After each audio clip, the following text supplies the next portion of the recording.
Hey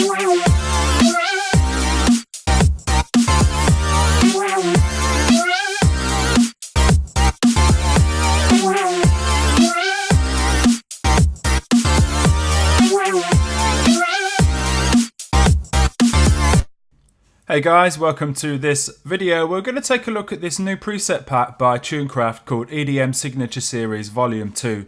And it's a great little preset pack. It's about to be released on ADSRsounds.com, and there's like 64 patches in here, combination of bass sounds, effects, keys, leads, and some synths and stuff. And they've really gone to town with the programming of these patches. You know, everything's macroed out, so you just quickly load them up and start making them your own and just tweaking them or just keeping them as they are if you want. And one of the great things about this release is that they've got this demo reel kind of displaying or showcasing some of the sounds on offer in the pack, but you can actually go in and start digging around that demo that they've made, because they're going to include the Ableton project with the release, so you can just go in and just check the way they program some of these synths. And that's actually something we're going to do in this tutorial. I've taken a section of the demo from the Tunecraft guys that I played for you at the start of this tutorial, and we're going to pick this apart and just remake some of those synth sounds. So we'll start off with this bass sound here, and another great thing is we get all the MIDI files that were used in the demo project. So if you're like me, you're not an Ableton user, you couldn't load up that Ableton project that comes with the release, you've got all these MIDI files that you could just load into Logic here. So I've been able to recreate this loop from the demo. I'm going to start off, recreate this bass sound. So let's go ahead in here in Massive,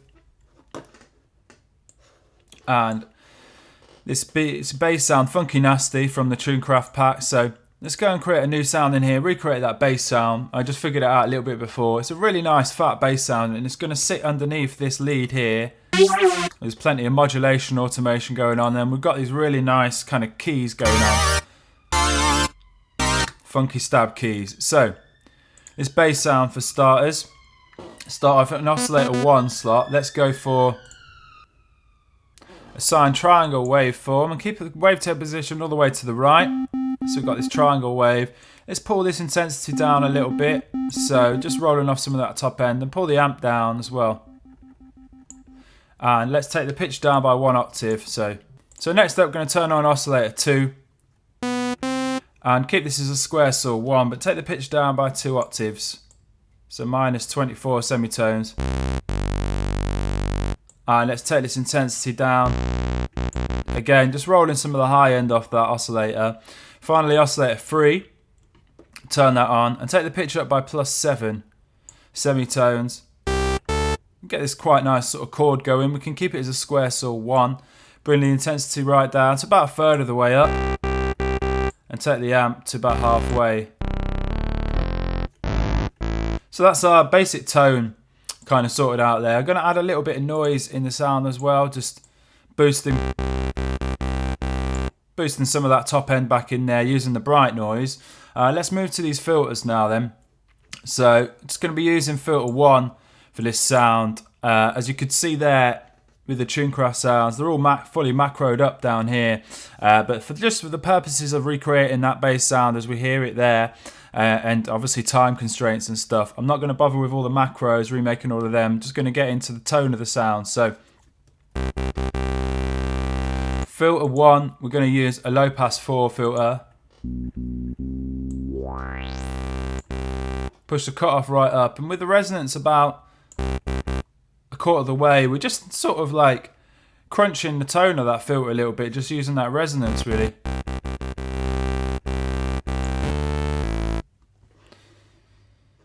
Can actually push this bright noise, just push that through filter 1 as well. So let's move to this oscillator section now, and let's just check the restart via gate button. So we get a nice consistent bass tone, just re-triggering all those oscillator phases. And let's move over to this voicing section now. Give the sound 2 voices and also put it into monophonic mode, so it's a bass sound. And let's go back to this oscillator section, just dial down that glide a little bit. Quite a nice sounding bass now, so let's go ahead and do some pitch modulation in here, just to give the sound a little bit of a transient at the start. So I'm just going to sharpen up this tack a little bit, take down the sustain, and if we hold shift and click and drag this crosshair here, we can drop it in the first pitch modulation slot on all three oscillators, and then if we hold alt or option, we can click and drag up to apply plus 12 semitones amount of pitch modulation here. So, and let's take this decay down a little bit. We don't want it that obvious, that something like that. It's just providing a little bit of a transient to the start of the sound, which is quite nice. Okay, so time to move on and get some effects on this bass sound. So classic tube, and just push this drive right up. And also some dimension expander. But let's go a bit more subtle with those effects there. So dial down this master a little bit. And finally some EQ. So it's going to boost a bit low and maybe a little bit of highs as well. Okay, so we've got a nice fat bass sound going on there. So it's going to sit underneath all the other kind of lead and key sounds quite nicely. So I've also got some sidechain compression going on there just to make it pump a little bit and stuff. So let's move on to this lead sound now. So with this lead sound, we've actually got a little bit of MIDI editing going on in here. And also a few bits of automation. So we'll remake the sound and then we'll come back to those later. So this sound that we've used for this lead is this fat detune, really nice sound, lots of macros going on. So I'm going to recreate it, not going to recreate all these macros, just this notch box one, because that's where we've got some automation happening. So let's go ahead, create a new sound in here, and oscillator 1, I'm going to keep it as a square saw 1, and take the pitch up by 1 octave, and let's make it into a 4-amp mode.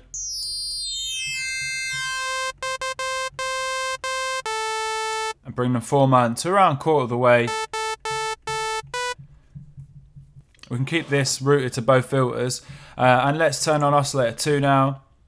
Again, take the pitch up by 1 octave. And they're going to have this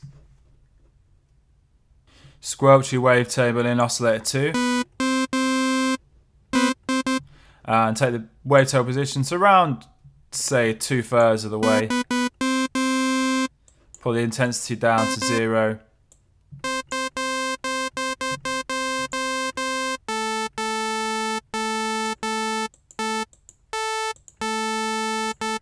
So it's just thickening up the tone of oscillator 1 a little bit. So let's actually move over to this modulation oscillator now and go to this phase mode. I'm going to use this to really crunch the tone of oscillator 2 there. So activate the phase mode on oscillator 2. And let's take the pitch up by 2 octaves on this modulation oscillator.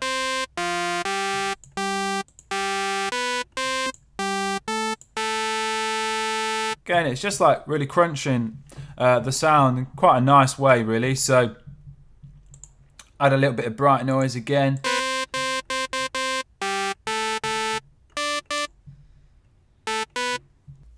So let's move over to these filters now. So in filter 1, I'm going to have a low pass 4. Push the cut off for 2, about 3/4 of the way up. Pull the resonance down a little bit. And in filter 2, I'm going to have a band reject filter. And pull the volume of this filter up. And let's go down to the mix of, so we can hear filter 2 now. Pull that mix slider down.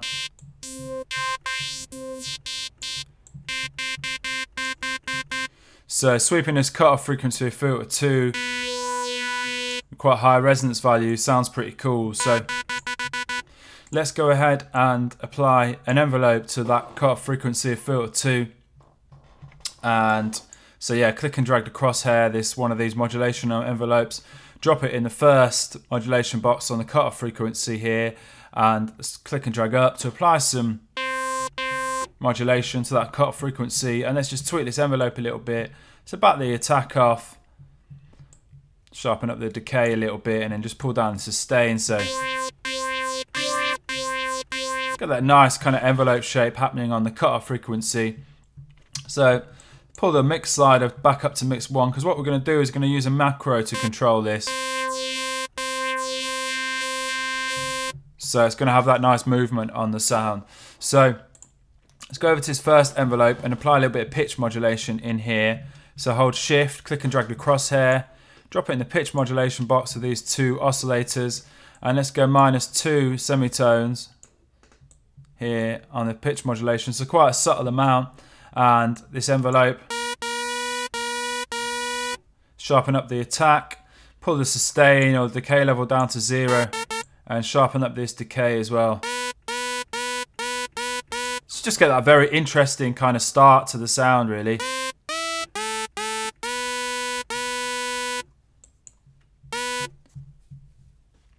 Let's go ahead and look at the voicing section next, and just beef the sound up a little bit. I'm going to increase the voices to 4. And turn this pitch cutoff on, and maybe increase the second box to 2, and then just apply a bit of unison to those voices.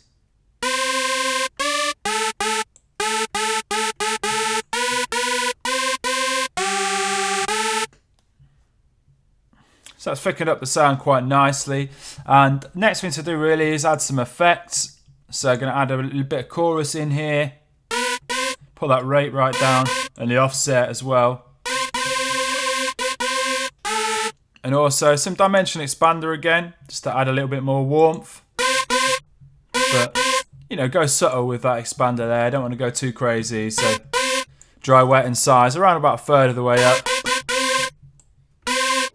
And some EQ next.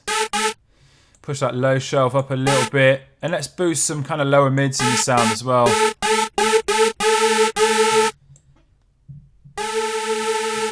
And a bit of high shelf as well. So a couple of other things going on here. We want to actually have some distortion on the sound just to drive it a little bit. So I'm going to go for this sine shaper.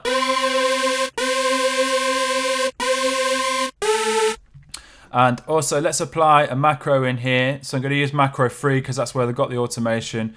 Click and drag the crosshair of macro 3 over to the first modulation box on this mix slider here. So basically what this is going to do is, so we sustain a note, it's going to pull it down into this filter 2 slot. So we're going to get that band reject filter coming in, and also the envelope modulation on the band reject filter. And also when you create a new sound in Massive, you get this vibrato macro here. So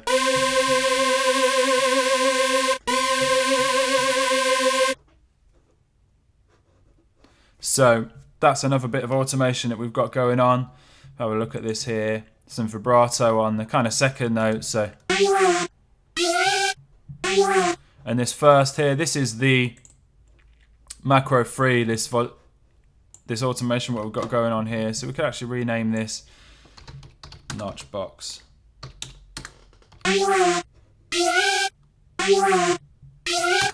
So another final thing is some pitch bend, you can see here, and that's important to make a note of this here.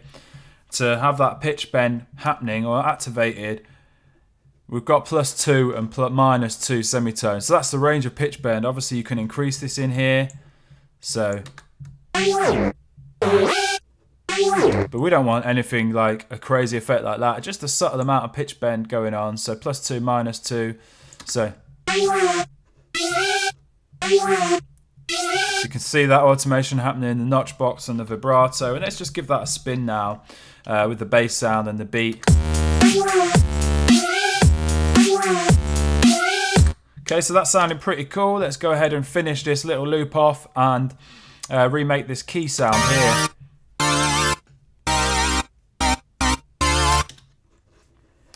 Okay, so it's really nice key sound, this key, the daft sound from the Tunecraft pack. Obviously sounds great with chords, and that's what we've got going on here. We've got a really nice chord sequence going on to complement the bass and lead sound that we had there. So let's go ahead and recreate this now. See how it's put together. Oscillator 1, we can just keep that as a square saw. Let's pull this intensity down a little bit. And oscillator 2, going to have a crude wavetable in here. Take the pitch up by 1 octave. And that's the kind of basic sound, like the basic tone of the sound put together there, just in the oscillator section. So going to route both those oscillators to filter 1, and in filter 1 we're going to use a daft filter.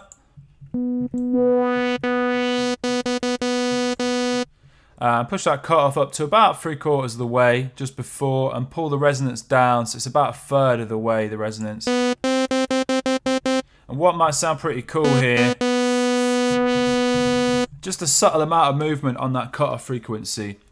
So I'm going to use an LFO to do that. So go to this first LFO slot here, click and drag this crosshair. First modulation box on the cutoff frequency of filter 1. And let's click and drag up just a tiny amount. So just got a little bit of filter modulation happening there with the LFO. And let's just set this LFO just a very slow rate. Keep it as a sine wave controlling this LFO. So push this X fade curve all the way to the top. So very kind of subtle amount of frequency modulation happening there. So just applying a nice little bit of movement. And let's go ahead and move to this voicing section now. Just give the sound 4 voices. And let's use some unison again to kind of spread those voices, but be a bit more subtle here. So I'm going to go 0.10 on this second box here, and then spread some of these voices out. And let's actually apply some width to the sound as well, just to make it kind of jump out of those speakers a little bit. So turn that pan position on. That's now like panning some of those voices that we've applied up here. It's panning them out across the stereo field a little bit. So put this slider kind of halfway in between mono and fully inverted.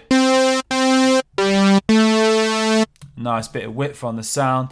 And let's apply a flanger in here as well.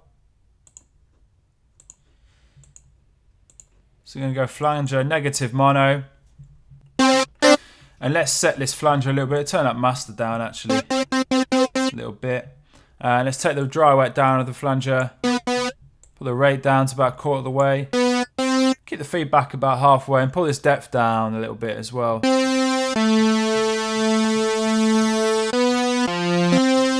Okay, so next up, let's add another insert effect down here. I'm going to use the simple delay, which is not one of the most common insert effects. People usually go down here and add one of these distortions, but it's quite a useful little unit, this. So I'm gonna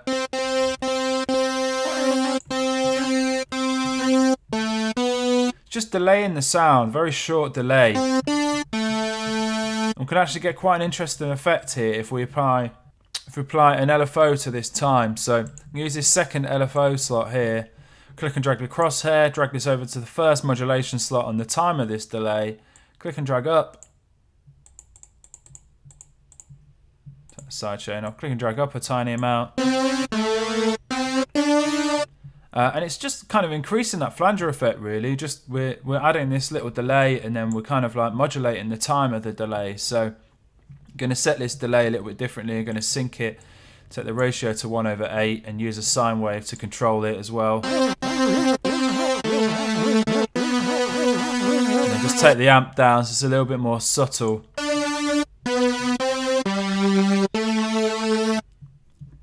And another important thing to notice with this sound here is when we recreate a new sound in Massive, we get this vibrato macro, and then if we look at the vibrato modulation I've got going on here,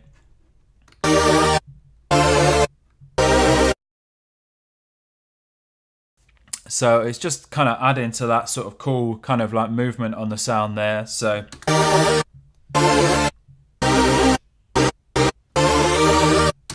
okay, so that's the 3 sounds done. Let's give it a little spin, this loop.